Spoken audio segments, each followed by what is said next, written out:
croisement des trajectoires, aura-t-il suffi ce regard? Au croisement des mille chemins, dirons-nous ensemble pour demain? Contre, tout contre, rencontre. Contre, tout contre, rencontre. Au croisement de mille chansons, nous faut-il trouver un frisson? Au croisement d'une même passion, parlerons-nous d'une émotion? Contre, tout contre, rencontre.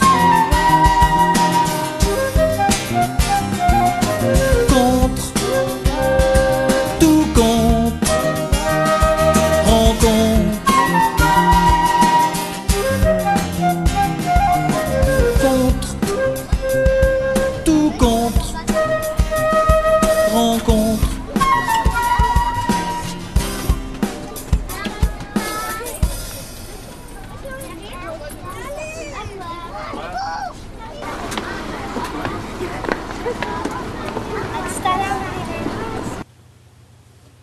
La Côte-d'Aime est un village constitué de plusieurs hameaux situés en Haute-Tarentaise, entre 700 et 1200 mètres d'altitude, sur le versant du Soleil, en face de la station de la Plagne.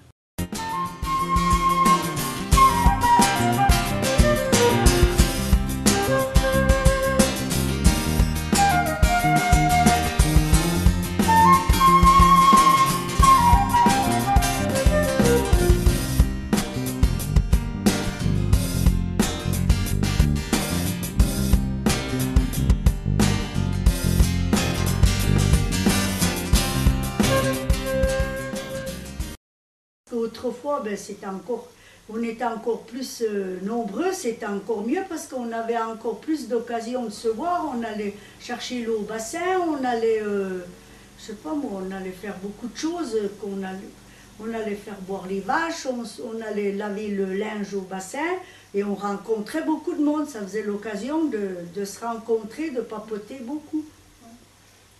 Maintenant, moi je trouve que la vie de maintenant, eh ben, les gens ils prennent même plus le temps de discuter, hein, c'est toujours le boulot, partir au boulot.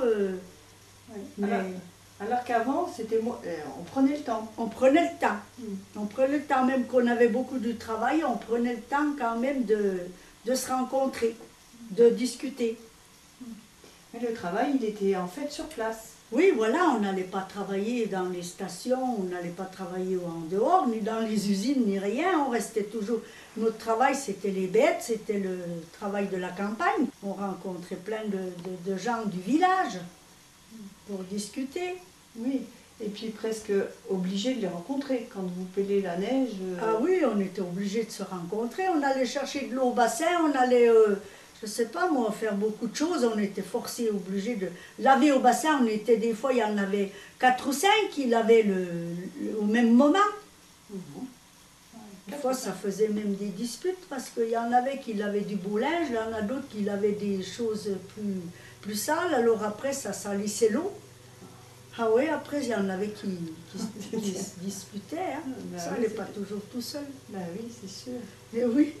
Alors celle qui lavait le linge plus sale, elle se mettait déjà sur le derrière, quoi. Et un peu plus en avant. Un peu plus, celles qui lavaient le beau linge, elles se mettaient plus en avant, puis les autres, elles se le mettaient plus en arrière, où l'eau s'écoulait au fond du bassin.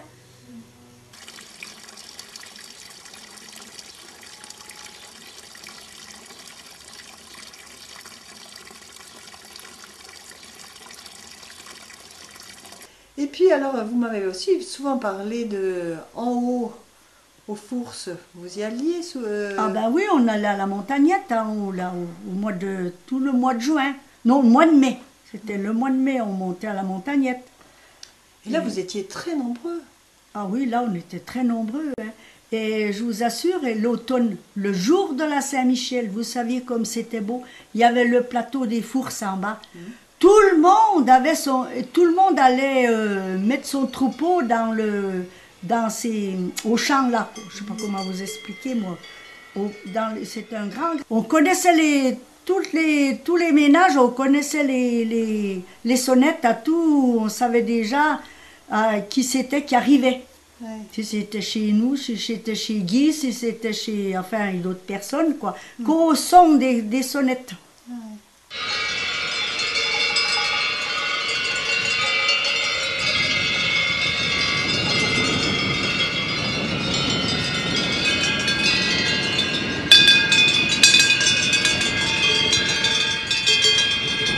Et quand vous étiez berger, vous aviez quel âge? Oh ben, il y a 16 ans. 16 ans. Et là-haut dans la montagne, il n'y avait pas des filles à... On n'est pas des filles à l'époque. Elles étaient cachées. J'avais une fille qui montait là-haut, c'est qu'elle avait déjà un juge qui allait à la montagne, qui allait se marier ou se coller, je n'en sais rien, moi. D'accord. Non, on n'avait pas des filles à l'époque. C'était dur la montagne, hein. C'était pas plus mécanisé comme maintenant. Il se lever à 2h30 du matin pour faire la traite. Que ce soit prêt que ce soit fini à 7h. Parce qu'à 7h, il fallait détacher les bêtes. Ils avaient faim, il fallait les mettre à l'herbe. Et comme on est comme ça, alors quand 15, 20 vaches chacun, ben, on était à 6 pour traire. Il y avait 100 ou 130 bêtes, il fallait les traire. Et vous êtes resté combien de temps berger? Pour 4-5 ans, par là. Mais j'ai pas été là. J'ai commencé d'abord berger de veau, hein. Déjà primo. J'étais berger de veau, oui, c'est tout ce que j'ai fait. Après, j'ai été après, porter la bouche, c'est encore plus dur, ça. C'est quoi, ça? La bouche, parce qu'il n'y avait pas des citernes ni des tracteurs, là, il n'y avait pas de route, oui. Primo. C'était tout à dos de mulets.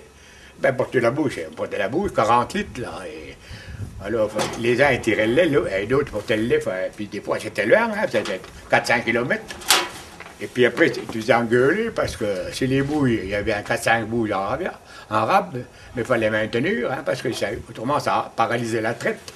Et les bouilles, c'est quoi? C'est les gros récipients dans lesquels on met le lait? Il y en avait en bois au début. Mais après il y avait en ferraille, quoi, en fer blanc qu'on appelle ça. Oui, des bouilles. Vous avez vu des bouilles? Moi, je l'ai balancé, quoi, je l'ai plus. Oui, c'est une bouche, c'était des bretelles, quoi, ouais. Comme un sac.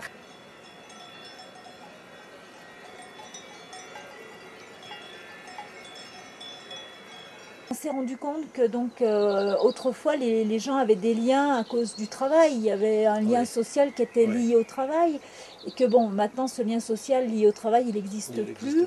C'est vrai qu'avant, de toute manière, les personnes ne pouvaient rien faire seules. Dans un village, dans un hameau, il fallait qu'ils s'entraident. C'était forcé et c'était obligatoire. Ne serait-ce que pour les travaux agricoles, on va dire encore une fois ponctuels, le jour où on tuait le cochon, il fallait les voisins, sinon la famille ne pouvait pas le faire toute seule. Ou autre chose, battre le blé, c'était tout le village qui s'y mettait. Voilà. Maintenant, on est devenu individuel, puisque donc on a tout ce qu'il faut personnellement pour travailler soi-même sans avoir besoin de son voisin. Et c'est ce qui fait, à mon avis, ce qui crée ce problème de mauvais contact. Enfin, c'est pas que les contacts sont mauvais, mais disons qu'il n'y a plus besoin d'entraide. Donc on le fait. On le fait de bon cœur, bien sûr, mais c'est plus une nécessité, ce n'est plus une obligation. Ce n'est plus une obligation d'aller entraider le voisin. Je pense notamment lorsque les grosses années de chute de neige, il fallait décharger les toits, puisque les toits ils étaient fragiles, surtout quand il pleuvait derrière la neige. Là, il n'y avait pas de problème, les gens ils ne se posaient même pas de questions, ils allaient directement avec une pelle à neige sur le toit du voisin, et puis voilà, c'était réglé ça. Malgré que souvent ils étaient en querelle, hein, faut le dire quand même, en querelle. C'est des querelles bénignes. Hein, c'est des histoires de famille. Des histoires de famille et d'autres. Mais quand un malheur arrivait à une famille, c'était voilà, ils passaient par-dessus, ils étouffaient ça et ils s'entraidaient. Et là maintenant on a perdu effectivement, on a perdu ça parce qu'on a tout pour bien faire chacun chez soi. On a à tout niveau, on se véhicule soi-même alors qu'on pourrait le faire ensemble. Je ne sais pas, il doit y avoir beaucoup d'exemples qu'on pourrait recommuniquer. Voilà, en plus, on ferait du bien à la planète.